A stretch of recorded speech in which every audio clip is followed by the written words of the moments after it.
À peine la marée s'éloigne de la berge que les ouvriers se mettent en place pour venir poser la nouvelle balise. Suite à un bateau qui aurait heurté le mât, les menuisiers ont eu 15 jours pour le préparer, avec un bois d'une durée de vie d'une cinquantaine d'années. Alors c'est Tlazobé, un bois exotique qui vient d'Afrique. Le bois est extrêmement dur et sa densité c'est à peu près 1 tonne 2, 1 tonne 4 au mètre cube. Donc c'est un bois qui ne flotte pas, très dur.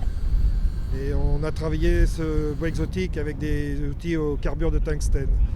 À l'aide d'une grue afin de déplacer le mât de 7,50 m, c'est au tour des maçons de venir sceller le perroquet, à l'aide de sable tassé grâce à l'eau et de ciment, enterré sur 2 mètres de profondeur.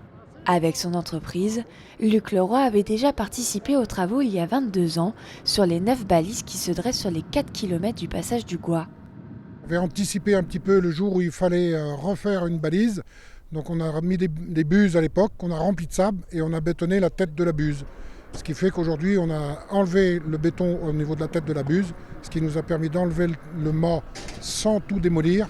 Et ensuite on a remis le mât, remis du sable et remis du béton en tête de la buse. Ce nouveau perroquet permettra de venir en aide aux personnes en difficulté lorsque la marée monte.